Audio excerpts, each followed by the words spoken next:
لیکن ہم اس لیے قتل کرنا چاہتے ہیں کہ آپ نے یزید کی بیعت نہیں کی.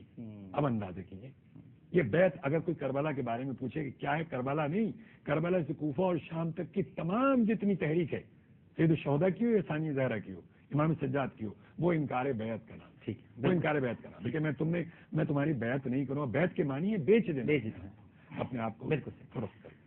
شاہ صاحب آخری لمحات ہیں، 7 منٹ ہیں آپ کے پاس. قسطنطنیہ. دیکھیے قسطنطنیہ کے حوالے سے تو میں سب سے پہلے عرض کرنا چاہوں گا کہ وہ کہتے ہیں نا ڈاکٹر صاحب محاورے کے اندر کہ مدعی سست گواہ چست. یزید کو خود نہیں پتا کہ میں اس میں تھا کہ نہیں. میں تو تحقیق میں 7 منٹ 10 منٹ میں یہی بات کر سکتا ہوں. ٹھیک ہے. لیکن میں عرض کروں کہ تحقیق کا نچوڑ یہ ہے کہ یزید نے کبھی اپنے خطبے کے اندر یہ نہیں پڑھا، اس حدیث کو کبھی اپنے ایک شان کے استدلال نہیں بنایا. اس کے بیٹے نے کبھی نہیں بنایا. ٹھیک ہے. ابن زیاد نے نہیں بنایا. جائے ابن زیاد اس کی شرافت و کرامت کے من گھڑت اتنے واقعات جو کتابوں میں موجود ہے، جو گورنر بن کر جناب کوفے میں بولتا تھا. تو مجھے صرف یہ بتائیے آپ، میں نے تو اتنے حوالے پڑھ دیے یزید کے لیے، اگر قسطنطنیہ میں یزید ہوتا تو یہ ہمیں چھوڑتے؟ میں یہ بتا رہا ہوں نہیں چھوڑتے. تو پہلی بات ہے کہ زبردستی اس کو لایا جا رہا ہے اور یزید کو خود نہیں پتا کہ میں اس میں ہوں کہ نہیں. یہ کہہ رہے نہیں آپ ہیں حضرت اس میں، آپ اس میں ہیں اور آپ مقدمہ لڑیں، آپ یہ دائر کریں کہ آپ اس کے اندر ہیں. ایک بات. دوسری بات ہے کہ میں نے کہا بڑی زحمت کرتے ہو تم کہ قسطنطنیہ کی بہت دور کی کوڑی لاتے ہو. اس سے صحیح حدیث پہلے بخاری میں موجود ہے. حضور نے ارشاد فرمایا قد حرم اللہ علی النار من قال لا الہ الا اللہ. تم تو مغفور لہم کے لفظ لاتے ہو جو تو مقید ہے بات کی زندگی کے نہیں ہو سکتا. مغفور لہم. اور تم یہ حدیث پڑھتے یزید کے لیے کہ جس نے ایک دفعہ لا الہ الا اللہ پڑھا وہ جہنم میں نہیں جائے گا. یہ کیوں نہیں پڑھتے؟ یہ میں کہنا چاہتا ہوں. اتنی محنت کر کے لاتے ہیں، اتنی محنت، اتنے مناظرے اور اتنے مباحثے، یہ تو بہت دور کی کوڑی لائے ہو تم. یہ تو آسان تھا کہ جناب قد حرم اللہ علی النار، اللہ نے اس کو جہنم پر حرام کر دیا ہے، من قال لا الہ الا اللہ. تو تم بھی کہتے یہ نہیں لا سکتے ہو لا الہ الا اللہ والی حدیث. حالانکہ آسان تھی، یہ تو پورا خاتمے تک کی بات تھی. لیکن یہاں پر بات دراصل یہ ہے کہ چاہے لا الہ الا اللہ کی بات ہو یا مغفور لہم کی بات ہو، یہ تقاضا کرتی ہے اگلی زندگی کے لیے.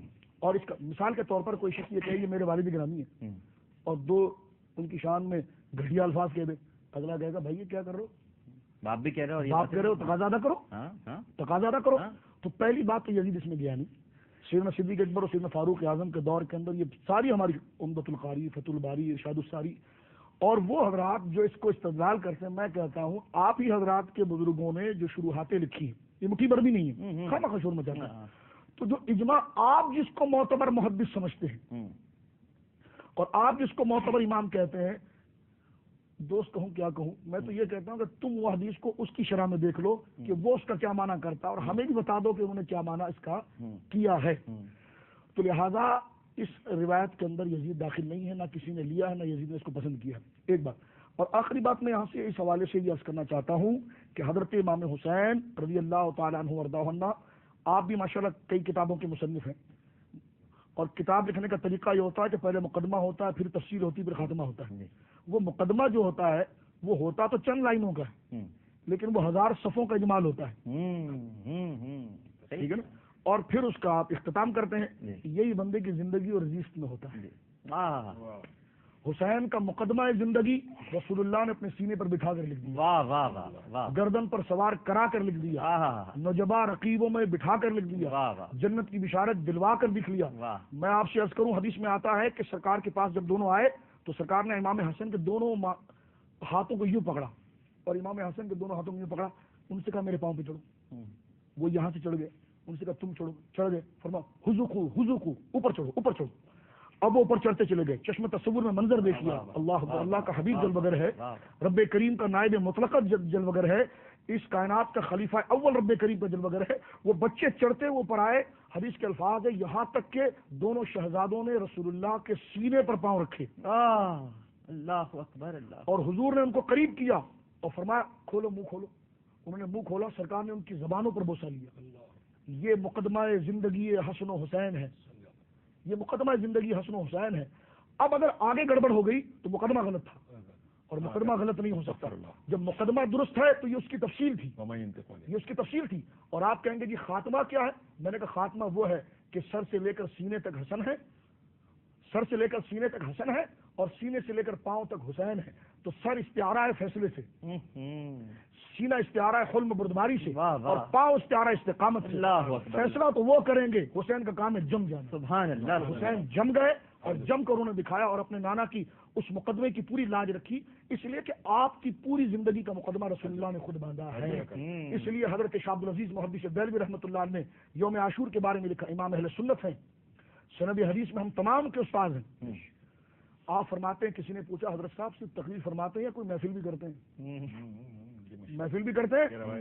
فتاوی عزیزی اٹھا کر دیکھیں، ملفوظ نہیں پڑھ رہا، کوئی مناظرے کی کتاب نہیں پڑھ رہا، کسی کو جبر کرتے ہوئے زیر کرتے ہوئے بندہ نہ جانے کہاں کا چلا جاتا، مبالغہ غیر حد کرتا، یہ فتاوی ہے. اور امام اہل سنت جو معتدل مزاج شخص ہے فتاوی کے اندر، فتاوی عزیز نے فرمایا ہاں فقیر کے گھر میں شہادت حسین کی محفل ہوتی ہے. اللہ اکبر. اللہ فرمایا فقیر جیب خاص سے چندہ نہیں کرتا، چندہ نہیں کرتا، چندہ کرنا بھی برکت کی بات ہے، سب کا حصہ آ جاتا ہے. فرمایا ان کے نام کا کھاتے ہیں، فرمایا جیب خاص سے نیاز بناتا ہے. اللہ اکبر. نیاز جب تک بنتی ہے ذکر حسین کرتا ہے، اللہ اکبر. اور جب خوش گلو ناتخواں آ جائے ان سے کہتا ہے سلام پڑھو حسین پر، کربلا والوں پر، اور فقیر خود شامل ہوتا ہے اور اس میں رقت پاتا ہے.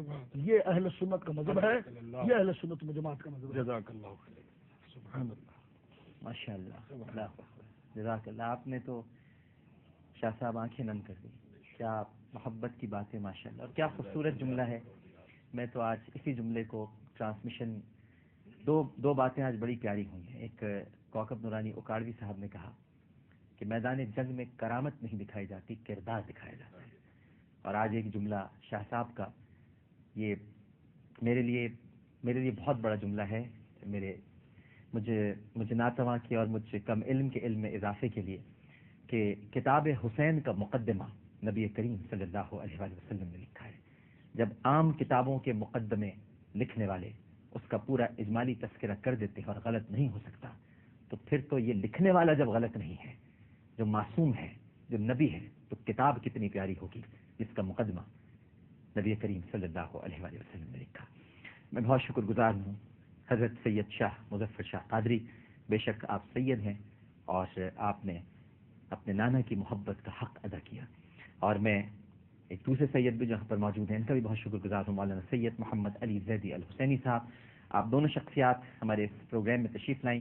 ناظرین کرام، اس کے ساتھ ہی ہم ایک چھوٹا سا وقفہ لیتے ہیں. وقفے کے فوراً بعد میں حاضر ہوں گا اور ٹرانسمیشن کا وہ سیگمنٹ جس کو آپ سننے کے لیے بہت دیر سے منتظر ہیں، ایس ایم ایس بھی کر رہے ہیں کہ یزید کی موت کیسے ہوئی، یزید کیسے مرا. ایک چھوٹا سا وقفہ. السلام علیکم ورحمۃ اللہ. پیاری نبی کی پیاری نواسی شام کو عیدی بن کے چلی ہے.